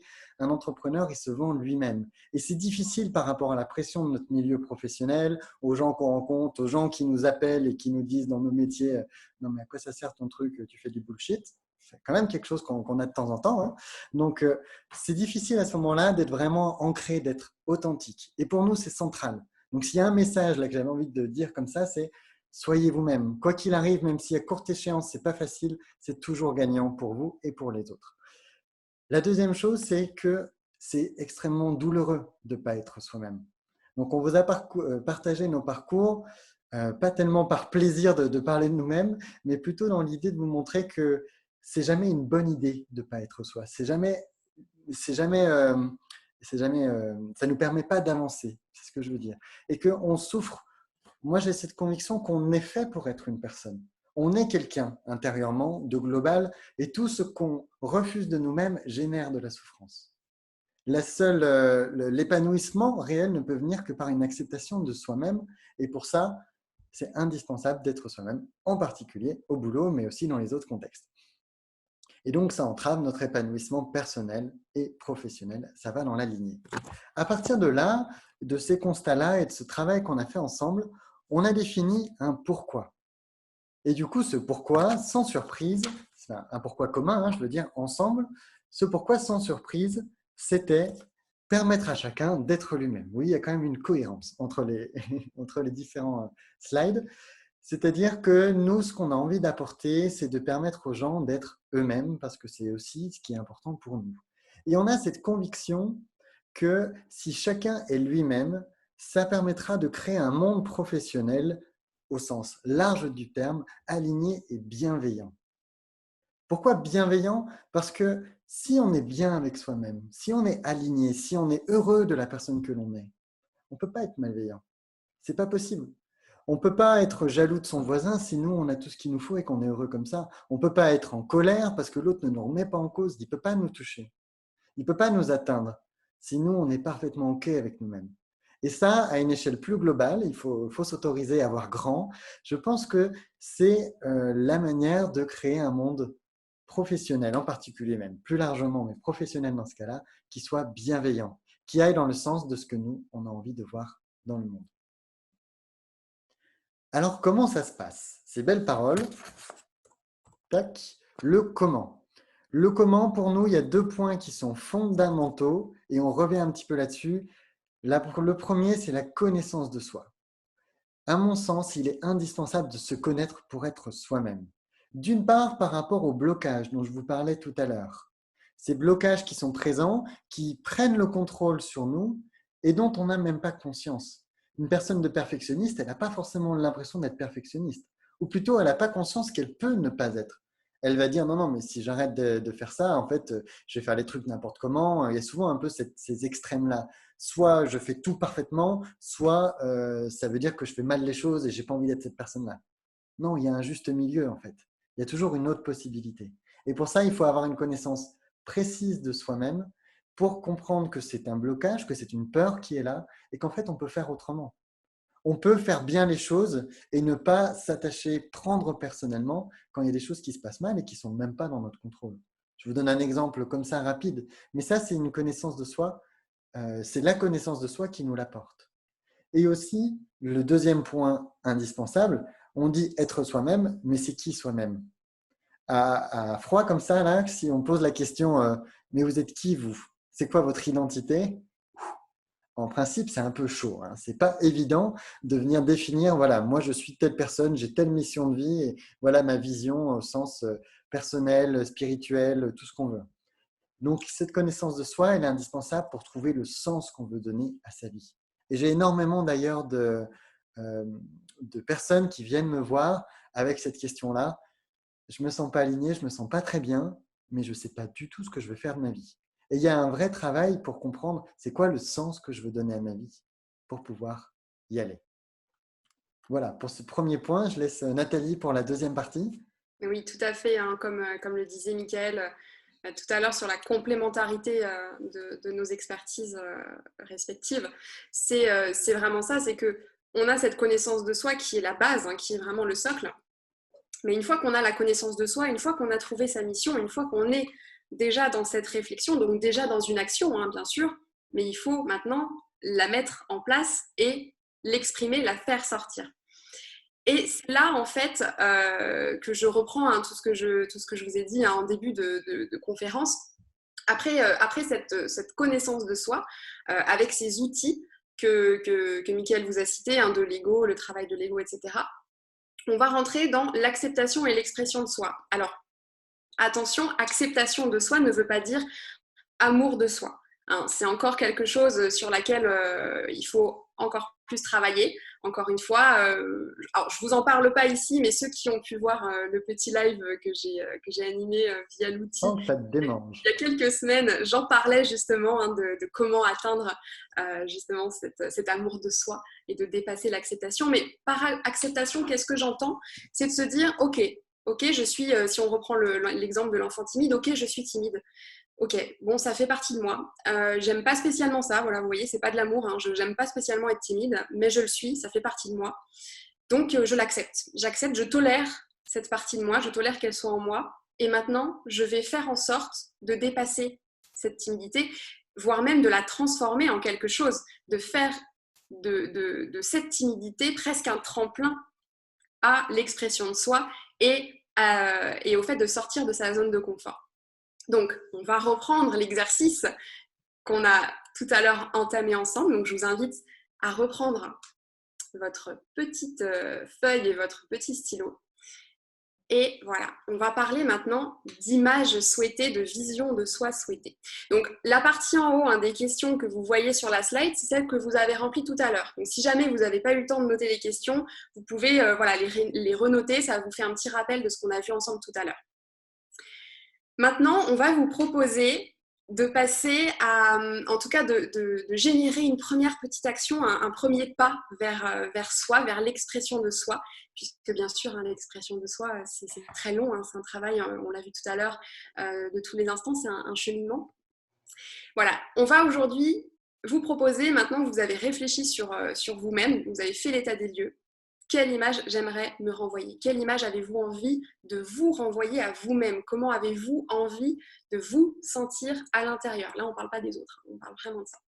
Donc, encore une fois, je vous invite à écrire des adjectifs, alors, plutôt positifs en l'occurrence, je pense qu'on tend tous à quelque chose de positif plutôt que de négatif. Donc, hop, on note de manière assez rapide, assez spontanée. Et puis, vous allez aussi nommer les adjectifs qui sont quelle image j'aimerais renvoyer aux autres. Vous avez tout à fait le droit, et d'ailleurs, c'est pas conseillé, mais en tout cas, c'est très, très cohérent, très logique, que l'image que vous avez envie de vous renvoyer à vous-même et l'image que vous avez envie de renvoyer aux autres soit la même. C'est l'idée, c'est tout à fait l'idée de trouver cet alignement entre ce que vous êtes à l'intérieur, l'image que vous avez de vous, et celle que vous renvoyez. Donc, si les adjectifs sont les mêmes, tant mieux, c'est que vous avez déjà compris la lignée de cet exercice. Donc, je vous laisse quelques petites minutes et puis après, vous passerez à un petit moment de visualisation avec Michael. Ça me rappelle toujours un petit slogan à chaque fois qu'on répète ça, c'est ça bouge à l'intérieur et ça se voit à l'extérieur. Célèbre Oui? slogan, n'est-ce pas? Mais qui est du vrai. Alors, on laisse quelques minutes et comme le disait Nathalie, après, je vous proposerai une petite visualisation. Donc, si vous pouvez être dans un endroit un petit peu calme, ça ne va pas durer très longtemps, mais un endroit où vous pouvez être tranquille pendant quelques minutes. Alors, je vois, on a une petite remarque de Myriam. Vous mettez des mots sur les étapes que j'ai traversées. Merci. Merci, merci. Merci à vous tous. Hein. Nous, encore une fois, on est dans l'épanouissement avec ce qu'on fait aujourd'hui, avec ce qu'on fait tous les jours. Donc,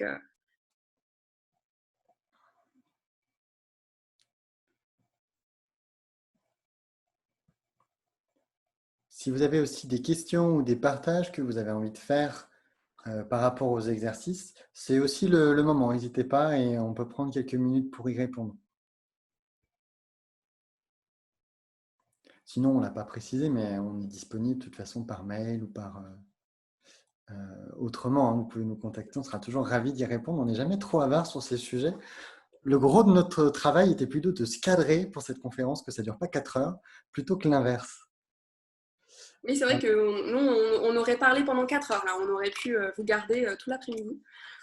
Mais bon, on a conscience que quand même, ça va peut-être être un peu long pour vous. Alors, c'est pas évident dans tous les domaines d'activité. Oui, oui, tout à fait. C'est ce qu'on parlait tout à l'heure, cette pression-là. Il y a des milieux qui sont quand même globalement plus ou moins ouverts et qui, du coup, rendent c'est plus ou moins facile d'oser être soi si on n'est pas tout à fait en accord. Effectivement. Mais Mais ça c'est là reste que toujours quelque chose de positif dans le sens où ça, c'est une prise de conscience aussi que j'ai eue personnelle. Quand je veux amener des changements chez les autres, bon, déjà, ça pose question, mais au-delà de ça, en fait, c'est beaucoup plus efficace d'être moi-même, d'affirmer mes choix de vie, et ça fait réfléchir les autres plutôt que de vouloir convaincre les autres que ce qu'ils font est plus ou moins juste, etc. Donc, être soi-même dans son métier face à des gens qui ne sont pas ouverts, bah, ça va peut-être être dur et ça demande un grand courage, ça c'est sûr, mais à terme, ça va aussi permettre de remettre en question, d'ouvrir les consciences et peut-être de finalement générer un mouvement positif qui va dans le sens de ce que tu as envie de voir dans ton milieu professionnel. Donc, j'ai envie de dire courage, mais je suis persuadé que ça vaut toujours le coup. Et puis c'est là justement qu'intervient ce travail de l'expression de qui l'on est. Parce que bien sûr, on a quand même, on vit dans une société. Alors bien sûr, on vit dans une société avec des règles. Voilà, on n'est pas complètement libre, hein, malheureusement. Mais en même temps, comme je dis tout le temps, pas de contraintes, pas de liberté. Donc l'idée, c'est aussi de travailler avec ces contraintes-là et avec qui vous êtes, qui tu es. Voilà, je me permets de tutoyer avec justement la psychologie du vêtement, avec la psychologie de la couleur, ce que vient véhiculer comme message. C'est vraiment un outil très puissant que l'image extérieure, hein, que même la posture c'est surtout de déconstruire une image plus dure qui a été forgée pour entrer dans un milieu très fermé et très masculin en l'occurrence. D'accord, j'entends tout à fait. C'était le petit complément de remarque de Laura, ouais, tout à fait. En fait, c'est ça. C'est ça l'idée, c'est d'aller chercher aussi dans cette connaissance de soi, c'est d'aller chercher, mais en l'occurrence, tu en as déjà conscience puisque tu le dis très bien que tu as déjà construit une image qui en plus est très intériorisée. L'idée, en effet, ça va être de déconstruire et de comprendre quel manque ça vient combler et d'avoir cette image-là. Pour en revenir à tout à l'heure, quelle peur ça vient finalement entourer et protéger d'avoir construit cette image, en l'occurrence un petit peu masculine par rapport à ce milieu professionnel. Et encore une fois, quand on passe dans l'expression de soi, on va arriver à trouver le juste milieu. C'est un petit peu... moi, je le dis tout le temps, je pense que la société et nous, l'autre, autrui et nous-mêmes, c'est un petit peu comme une relation de couple, hein. À un moment donné, il faut aussi entendre l'autre, entendre ce qu'il y a en face, et puis faire un compromis. Alors, ça ne veut pas dire du tout de faire un compromis, ça ne veut pas dire de s'asseoir sur qui l'on est, mais d'arriver petit à petit à se faire accepter tel que l'on est, en allant petit à petit vers l'autre, en déconstruisant, comme l'a dit Michael, l'image, les stéréotypes que l'autre peut avoir, en lui prouvant qu'on peut être soi, on peut être plus féminine, mais être dans un milieu masculin et être pour autant respecté. Voilà, donc c'est ça l'idée. Et c'est là où le vêtement est très puissant et où la couleur est très puissante et où voilà, tout ce travail, alors je pourrais en parler des heures, donc je ne vais pas en parler des heures, mais en tout cas tout ce travail de l'image extérieure, de ce que l'on véhicule. On parle aussi voilà, de la façon de se présenter, de parler, de se tenir, etc., de posture, de gestuelle. Voilà, ce sont des outils très puissants qui ne sont pas forcément des outils de restriction, bien au contraire, parce que quand on parle de posture et gestuelle, on a l'impression voilà, qu'il faut être droit, machin, parler comme ci, comme ça. Et en fait, non, l'idée, c'est au contraire d'aller chercher en soi cette posture, la posture naturelle que l'on a et de la présenter au monde d'une certaine façon pour en faire une force. C'est vraiment ça l'idée, c'est de transformer notre nature pour pouvoir l'affirmer et qu'elle soit acceptée en retour. Yes. J'avais envie simplement de reformuler exactement ce que tu as dit, très juste. Par rapport au fait de déconstruire une image plus dure qui a été forgée, il faut voir sur quoi elle repose, quelle est la peur qui est sous-jacente à ça, qui est la racine. Donc, je n'ai pas détaillé là parce qu'encore une fois, ça peut être un peu long. L'ego, il est construit sur des blessures aussi. Pas des traumatismes, c'est deux choses très différentes, mais sur des blessures, des sensibilités fortes. Et dès qu'on va appuyer un petit peu dessus, il va y avoir des mécanismes qui vont s'activer, qui vont dire ah non, mais je peux pas m'affirmer dans ce contexte-là, je peux pas faire ci, je peux pas faire ça. Et donc, c'est important de voir sur quoi repose. Et avec la vision claire de cette peur intérieure, on peut trouver la solution qui permet de dire, mais en fait, OK, j'ai le droit d'être moi, c'est pas grave, ça va bien se passer. Mais c'est là où l'introspection, elle est nécessaire à ce moment-là. Donc, on ne va pas forcément trop aller loin, mais ça peut nous emmener loin. Je pour rajouter, même si je sais qu'on passe à la visualisation parce que le temps nous est compté, mais juste pour te donner une petite piste aussi, Laura, c'est que peut-être aussi que tu es arrivée dans ce milieu masculin, peut-être aussi pour certaines raisons. Comme on l'a vu tout à l'heure, hein, Michael l'a dit, il est arrivé dans un certain milieu parce qu'il avait ce besoin d'être un petit peu dans le conforme, dans quelque chose d'assez respectable, entre guillemets, hein, bien sûr, gros guillemets. Moi, c'est pareil, je suis arrivée dans un milieu qui était très compétitif parce que j'avais finalement eu cette problématique de chercher la perfection, etc. Et du coup, peut-être qu'il faudrait aller chercher de ce côté-là. Pourquoi je suis dans un milieu masculin ? Est-ce que ça me va ? Si ça me va, très bien. Mais en tout cas, il y a un malaise, du coup, de ne pas pouvoir exprimer toute sa féminité, en l'occurrence dans ce que tu nous dis. Et là, du coup, on peut travailler sur est-ce que je suis au bon endroit ? Ok, je suis au bon endroit, mais du coup, j'y suis pas comme il le faut. Voilà, donc c'est plein de petites choses à travailler comme ça, plein de choses, mais il n'y a pas de hasard. Voilà, il n'y a pas de hasard dans nos parcours. Maintenant, Michael, je me tais, tu peux y aller. Merci. Ne t'inquiète pas, c'était vraiment intéressant. Merci aussi Laura de ta question et de ton authenticité, puisque c'est le sujet du jour, qui permet du coup de rebondir et d'apporter des précisions à ce qu'on vous raconte aujourd'hui. Merci aux deux autres personnes qui ont commenté et ajouté leur retour. Merci à vous.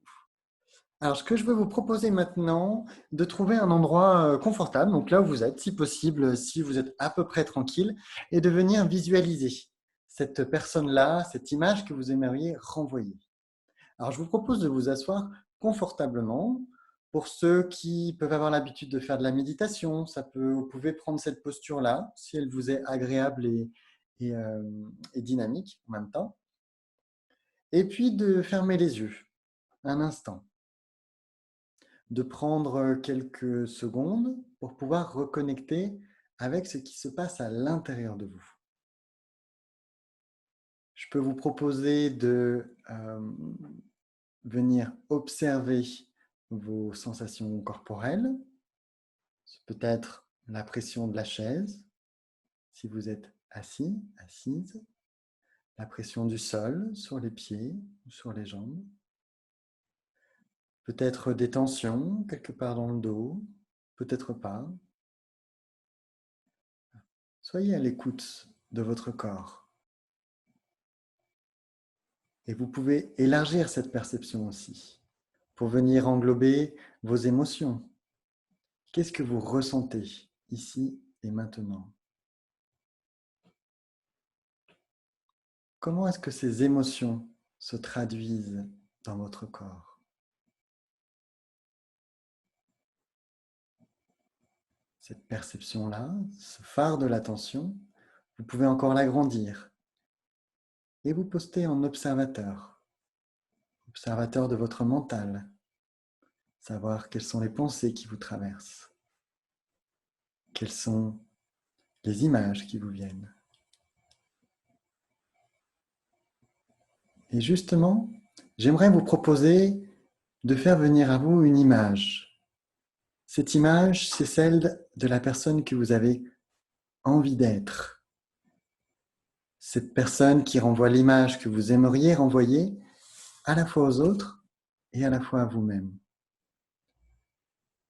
C'est cette version de vous-même qui s'est débarrassée de ses peurs, de ses freins, de ses blocages et qui s'accepte totalement telle qu'elle est.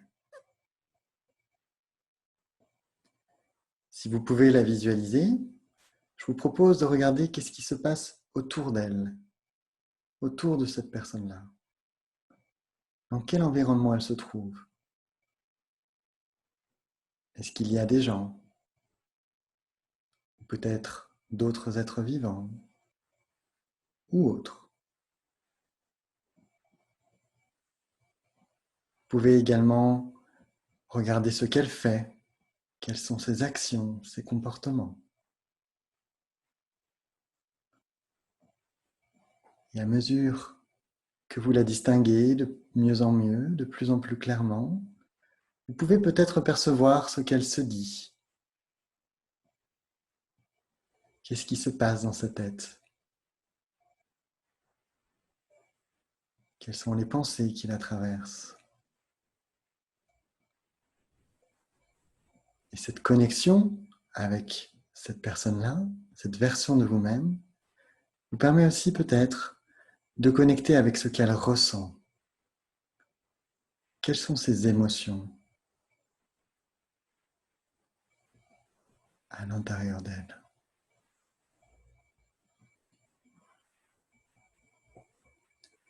Vous pouvez sans doute entrevoir quelles sont les valeurs importantes pour elle.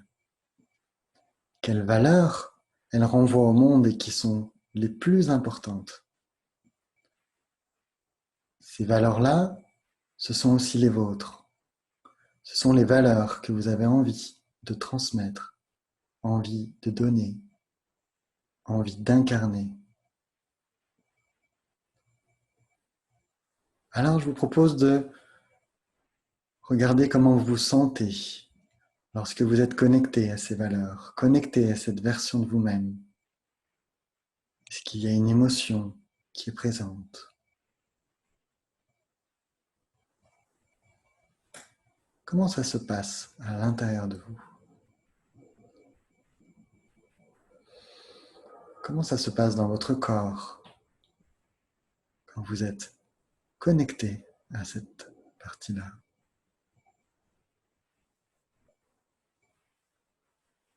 Quelle différence cela fait aussi.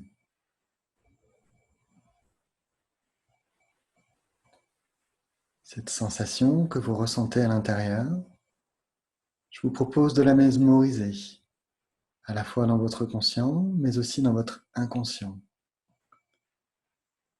Elle fait partie de vous, elle est là, ici et maintenant. Mais elle vous accompagnera quoi qu'il arrive. Cette sensation, c'est aussi celle qui vous guide sur votre chemin personnel, vers cette version de vous-même, que vous êtes déjà à l'intérieur et que vous avez envie de rayonner à l'extérieur.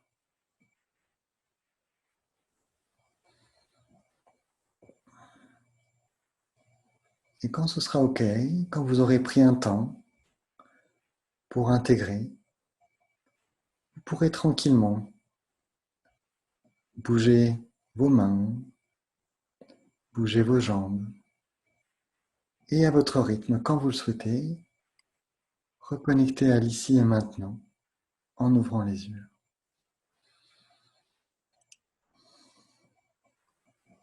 Tout en restant connecté, bien sûr, à cette sensation que vous avez à l'intérieur de vous.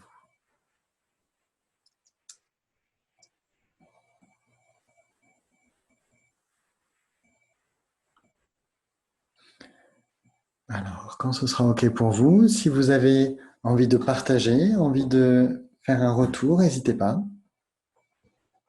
On peut laisser 1 ou 2 minutes, histoire d'être sûr que tout le monde soit avec nous, avant de rattaquer la suite et répondre aux retours, aux questions, aux difficultés, bien sûr, que vous avez pu rencontrer pendant cette petite, courte visualisation.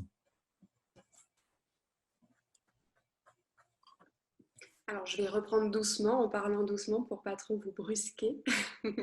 C'est vrai que Mickaël a une voix très hypnotique, donc je vais essayer de rester dans cette même ambiance. Donc, vous le sentez arriver, hein, on va dépasser un petit peu de quelques minutes, hein, le 15h30. Nous avons Laura qui a dû nous quitter donc, parce que justement elle ne pouvait pas rester jusqu'à la fin. Donc encore une fois, vous aurez le replay. Hein, si vous nous laissez vos mails dans la conversation, vous aurez cette vidéo, hein, que vous pourrez revisionner au plaisir, hein, autant de fois que vous le souhaitez. Alors, pourquoi cet exercice il est vraiment important et surtout pourquoi tout ce dont on vous parle aujourd'hui, finalement, pourquoi cette authenticité, pourquoi être véritablement soi-même, ça a un impact dans un projet entrepreneurial, puisque le titre, hein, de cette conférence, c'est vraiment entrepreneur, faites de votre authenticité votre image professionnelle. Alors, parce que tout simplement, l'authenticité est une valeur ajoutée. Voilà. L'authenticité, c'est votre différenciation unique, c'est la vôtre. Il n'y a pas 2 personnes pareilles. Du coup, il n'y a pas 2 projets pareils. Alors, si on doit résumer un petit peu tout ce qu'on a vu aujourd'hui avec la pyramide que vous pouvez voir, cette pyramide, en fait, elle illustre le chemin qu'on vous a proposé aujourd'hui, qui est un chemin, bien sûr, qui est long, hein, qui ne se fait pas en 1 heure. Mais voilà, c'est l'idée, en fait, de qu'est-ce que ça va vous apporter au final pour vous-même et pour votre entreprise. Alors, la première étape, hein, on l'a vu, c'est la connaissance de soi. Je ne reviens pas dessus. Par un travail sur l'ego, sur nos peurs, sur nos blocages. La deuxième étape, c'est l'acceptation et l'expression de soi. Donc on l'a vu, par un travail de sortie de zone de confort progressif, on va venir exprimer notre personnalité profonde en transformant ses faiblesses en signatures positives, en marque de fabrique, en atout de mémorisation auprès de nos clients, auprès de nos partenaires. À partir du moment où on a eu cette reconnexion à soi, on va gagner en légitimité. Et ça, c'est un sentiment qui est... Je pense, voilà, si vous connaissez le sentiment d'illégitimité, je pense que vous serez très content de connaître le sentiment de légitimité parce qu'il fait beaucoup de bien. Voilà, donc quand on va gagner en légitimité, ce fameux sentiment, on va avoir le sentiment d'être à sa place, d'être légitime, hein, tout simplement dans ce qu'on dit, et du coup d'être puissant, voilà, d'avoir un réel impact sur ce que l'on dit. On va pouvoir affirmer son projet, on va pouvoir être finalement convaincant parce qu'on est sincère. Donc voilà, on sait de quoi on parle, on sait qu'on sait de quoi on parle, attention, ça devient technique, donc on devient puissant. Voilà, on a cette confiance en soi. Ensuite, on va arriver sur cet aspect de différenciation et de développement du business. Parce que, comme je vous le disais, avec ce sentiment d'alignement, d'authenticité, de légitimité et de sincérité, vous allez enclencher un phénomène d'attraction. Voilà, vous allez, en étant cohérent avec vous-même et avec votre business, avec votre mission de vie, avec votre histoire, vous allez attirer des personnes qui sont concernées par ce que vous racontez et par ce que vous proposez, par les services et tout simplement le discours, les valeurs que vous proposez par votre projet entrepreneurial. Donc, vous allez attirer une clientèle qui vous correspond, des partenaires qui partagent les mêmes valeurs. Je pense qu'on est un bon exemple avec Mickaël de ce partage-là, finalement de s'être trouvé sur ce chemin entrepreneurial avec ces mêmes valeurs-là. Et on va développer finalement un business, s'il faut l'appeler ainsi, qui nous ressemble et dans lequel on se sent bien.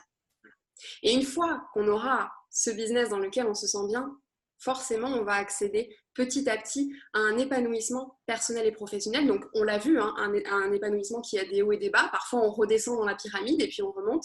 Mais on a les outils maintenant pour le faire. Et grâce à cet alignement, voilà, on va nourrir notre confiance en soi, notre estime de soi. Là, c'est encore le sujet d'un autre atelier, mais en tout cas, on est sur le début de cette chose-là. On va pouvoir encore oser davantage. On va aller encore au-delà finalement de sa zone de confort. Et si je finis de manière magistrale sur ce qu'on a vu aujourd'hui, on a commencé en parlant de potentiel, et ben je vais dire qu'on va pouvoir enfin explorer tout notre potentiel. Voilà. Oui. J'aime bien dire aussi, simplement pour rebondir, qu'on n'est jamais plus impactant que lorsqu'on est pleinement soi-même. Il y a plein de raisons à ça, mais déjà parce qu'on sait exactement de quoi on parle, c'est des choses qui nous touchent. Ensuite, parce que je pense qu'on a quand même une raison, on parle de mission de vie, on a une raison d'être là. Quand on est pleinement soi-même, on est à fond, on est au maximum de notre énergie, c'est là où on a envie de tout donner, et du coup, on a un impact sur les autres qui est énorme. Vous avez sans doute rencontré des gens qui étaient passionnants parce qu'ils étaient passionnés, et les gens comme ça, on les écoute quoi qu'il arrive. Et ils nous convainquent, enfin, on a envie de les écouter parce que eux, ils savent, ils sont à fond dans leur truc. Et c'est ça qui est important. Donc la différenciation, elle se fait aussi par là. Alors c'est vrai que voilà, avec tout ce qu'on a vu ensemble, l'exercice notamment, encore une fois, c'est la partie infime du travail. C'est déjà une bonne piste. Je pense que vous avez déjà pu ouvrir un petit peu la réflexion sur vous-même. Peut-être que vous avez déjà trouvé certaines petites réponses. Voilà, c'était notre objectif d'aujourd'hui, c'était vraiment de vous ouvrir à cette réflexion, à entamer ce processus. Alors, on a une petite question d'Arina, qui est l'auteur de la pyramide, les sources. Bien, les sources, tout simplement, ce sont nos expertises communes que nous avons mis en commun pour le coup. Alors, on n'a pas breveté la pyramide, mais on devrait, parce qu'elle va peut-être fuiter, elle va peut-être être reprise. Mais en l'occurrence, voilà, nous nous sommes inspirés du cercle vertueux de l'épanouissement, voilà, de plusieurs différents schémas. Voilà, on s'est inspiré aussi de tout ce qu'on a vu depuis le début, des travaux de tous les auteurs dont on va vous parler dans 2 petites minutes. Je vous fais un petit spoil. Voilà, donc c'est vrai que pour le coup, la pyramide, c'est vraiment du made in Querencia et Chunk Up. Voilà, c'est vraiment c'est vraiment le résumé tout simplement de ce qu'on vous a proposé aujourd'hui, de toutes ces étapes pour arriver en haut de cette pyramide. Voilà. Donc c'est vrai que, encore une fois, comme je vous le disais, c'est un travail long. Maintenant, si vous souhaitez aller plus loin, si vous souhaitez continuer ce travail, parce que je sais que ça peut être un petit peu frustrant de rester sur ce travail-là, il y en a qui ont dû partir, qui vont le voir en replay, donc il y a un petit peu ce côté aussi, tout est très rapide, on a envie d'aller plus loin. Donc déjà, n'hésitez pas à nous joindre, que ce soit par mail, par téléphone, voilà, sur nos pages de réseaux sociaux. Nous, on sera un plaisir, vous l'avez compris, d'échanger avec vous, parce que c'est vrai que l'échange humain, c'est un peu notre passion. Donc du coup, nous, plus on nous en donne, plus on est heureux, plus on prend. Et puis aussi, si vous êtes prêt à continuer ce travail, si vous êtes prêt à aller chercher en vous ce fameux potentiel, à le faire sortir, si aujourd'hui, après cette conférence, vous vous dites « je veux faire bouger les choses, clairement, je veux mettre en action », Mickaël et moi, on vous propose, pour justement mettre en action tout ça, un workshop qu'on a imaginé et créé à partir de tout ce qu'on a évoqué aujourd'hui avec vous. Voilà, donc ce workshop s'appelle « Construire un business authentique et aligné ». Et Mickaël, je te laisse présenter. Yes. Alors, l'objectif, pour être dans la cohérence de tout ce qu'on a dit jusque-là, c'est de se construire une identité entrepreneuriale en adéquation avec soi-même. Pour ça, on va avoir un programme qui se décompose en 4 axes principalement, et après le bilan, j'y reviens. Premièrement, rechercher sa raison d'être professionnelle. On parlait tout à l'heure du sens qu'on a envie de donner à notre vie. C'est à mon sens pas du tout quelque chose d'intuitif au début. On ne sait pas forcément qu'est-ce qu'on a envie précisément d'apporter. Donc, on ira chercher quelle est la raison d'être professionnelle, qu'est-ce que vous avez envie de, comment vous avez envie de contribuer au monde, qu'est-ce que vous avez envie d'apporter. Donc ça, ce sera la première partie. Dans un second temps, donc c'est plutôt moi qui m'occupe de cette partie, dans un second temps, Nathalie ira sur l'identité visuelle, parce qu'une fois qu'intérieurement, on sait ce qu'on a envie d'apporter, comment est-ce que visuellement on le traduit? Il y a des codes, il y a des styles, il y a des choses qui existent à ce niveau-là et qui permettent de mettre en valeur notre raison d'être. Donc, on ira définir une identité visuelle cohérente et impactante en phase avec nous-mêmes. Dans un troisième temps, gros morceau, construire sa confiance en soi. Donc, il y aura plusieurs parties. Comment mieux se connaître, premièrement. Donc là, on ira adresser certains blocages qui peuvent s'exprimer par rapport à la raison d'être professionnelle. Une fois qu'on a défini la direction dans laquelle j'ai envie d'aller, non, ce n'est pas tout à fait gagné parce qu'il reste encore à y aller. C'est un gros morceau quand même. Donc, quels sont les obstacles qui se présentent? Comment est-ce que je peux me libérer, comment je peux avancer malgré ces obstacles, et dans un second temps, comment exprimer qui je suis, l'expression de soi. Donc ça, on verra aussi avec Nathalie. Dans un dernier temps, on parle de pitcher son projet. On l'a mis à la fin parce que ça nous paraît être un excellent exercice d'affirmation de soi. Une fois qu'on sait qu'est-ce qu'on a envie de mettre en œuvre, que visuellement on a quelque chose de cohérent qui nous ressemble, qu'on a une stratégie à mettre en œuvre pour se développer, pour exprimer qui on est, pitcher son projet est une manière d'affirmer de manière synthétique, donc précise aussi, qui on est, qu'est-ce qu'on a envie de mettre en œuvre dans notre vie et de venir l'affirmer aux yeux des autres. Donc, c'est une belle manière d'être soi-même. Donc ça, ce sera la fin. Et pour ne pas lâcher ça brutalement juste après ce workshop, on vous propose un bilan un mois après, sous la forme d'un webinaire qui permettra de répondre aux questions, de venir réaligner et affiner ce chemin qui s'est tracé avec nous dans ce workshop, de manière à continuer à avancer sur la route. Alors, on nous demandait les sources tout à l'heure. Donc, effectivement, la pyramide, c'est quelque chose qui est construit. Alors, à partir d'autres outils, on a discuté de pas mal d'outils ensemble. Finalement, on les a synthétisés pour être cohérents avec ce qu'on vous a raconté aujourd'hui autour de ce qui faisait sens pour nous. Mais on a quand même un bagage d'outils tous les deux qu'on utilise au quotidien dans nos activités. Donc, on vous les a mis là en partie ceux qui sont les plus importants dans ce workshop. Il y en a d'autres. Pour moi, le gros de ma formation, de ma certification, c'est de la programmation neurolinguistique. Donc, c'est une méthode qui permet de mieux comprendre justement qui on est, nos fonctionnements et de venir reprogrammer. On peut parler de programmation sur l'ego, puisque si vous avez vu, c'est quelque chose qui s'est ancré, intégré au fur et à mesure de notre évolution. Et donc, c'est une programmation. On peut venir déprogrammer, reprogrammer grâce à la PNL. Donc là, en particulier, les niveaux logiques de Robert Dilts travaillent sur les valeurs, travaillent sur la mission de vie. C'était les grands points. Je ne peux pas tout mettre, mais il y en a beaucoup. L'Académie Zéro Limite, pour ceux qui sont un petit peu dans le développement personnel, c'est une référence en termes de formation en ligne avec Martin Latulippe, qui est très centré sur le développement d'un business aligné, justement, comment développer sa confiance en soi. Et alors, je ne les cite pas tous, mais bien sûr, l'énéagramme est quelque chose qui est aussi assez présent pour moi, un outil que j'utilise énormément. Et également plein de sources, Lise Bourbeau, même autour du bouddhisme tibétain, par la visualisation, la puissance de la concentration. Voilà, pas mal d'outils qui sont en filigrane de ce que je propose, notamment dans ce workshop. Et puis moi, de mon côté, du coup, de par ma formation, mon diplôme de consultante en communication, par la valorisation de l'image, comme je vous l'ai dit au tout départ, et puis mon expérience de styliste photo, et bien sûr aussi de mon diplôme de communication et de mon travail en agence de communication, je vous ai concocté en fait tout simplement des outils spécifiques qui allient un petit peu tous ces savoirs-là.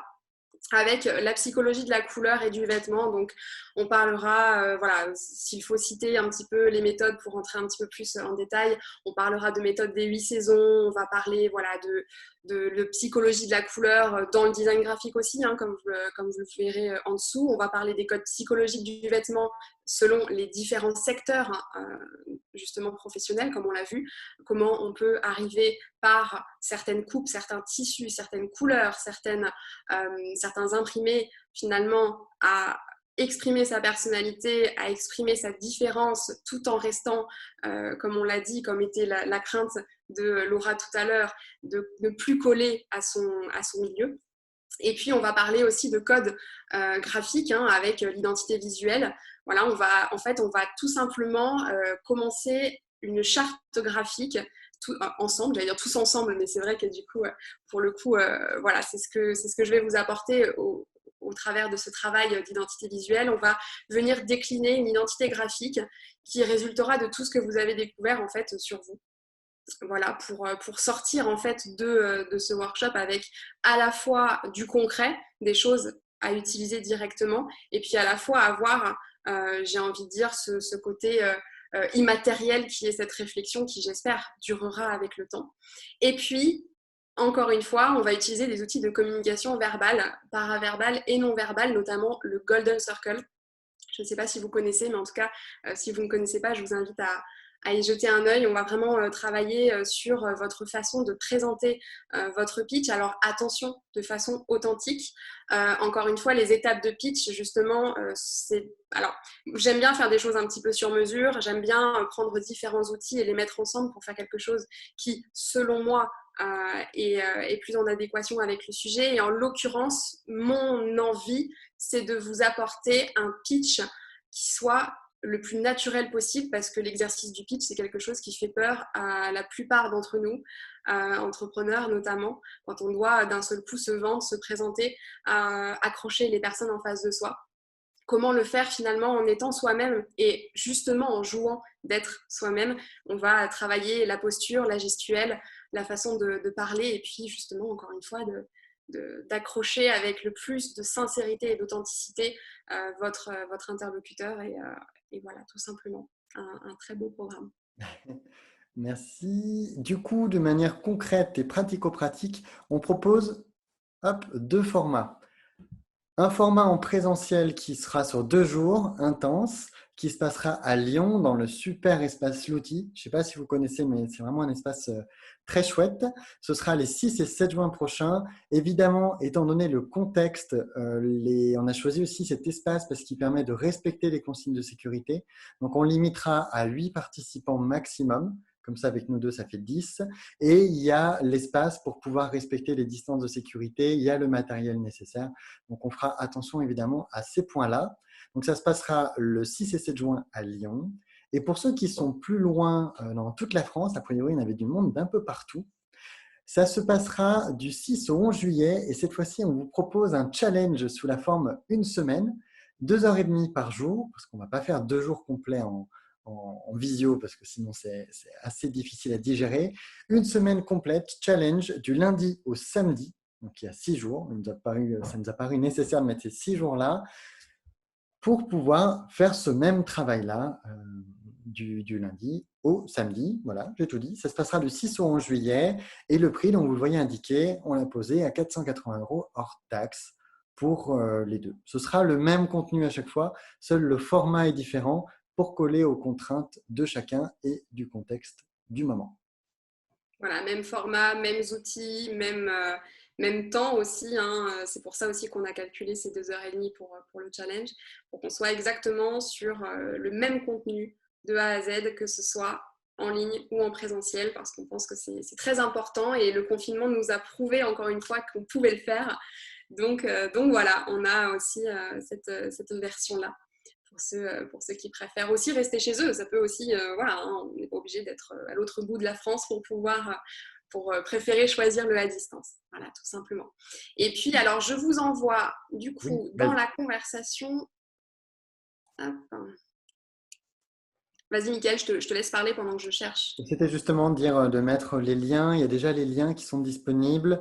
Avec les mails, on pourra vous renvoyer demain euh, les informations, le replay de la vidéo, les slides aussi, tout à fait. On peut vous les envoyer en live et comme ça, vous aurez tout le nécessaire. On est disponible par mail, par les réseaux, enfin comme vous voulez. Vous n'hésitez pas à nous contacter pour en discuter, pour avoir plus d'infos. Ce sera avec plaisir. On espère que vous avez passé un bon moment, que voilà, vous avez apprécié, trouvé ça intéressant, que ça vous apportera des pistes aussi pour vous de construire justement un business authentique et aligné, Et surtout de vous aligner à vous-même, hein, avant tout. et de vous aligner bien sûr à vous-même.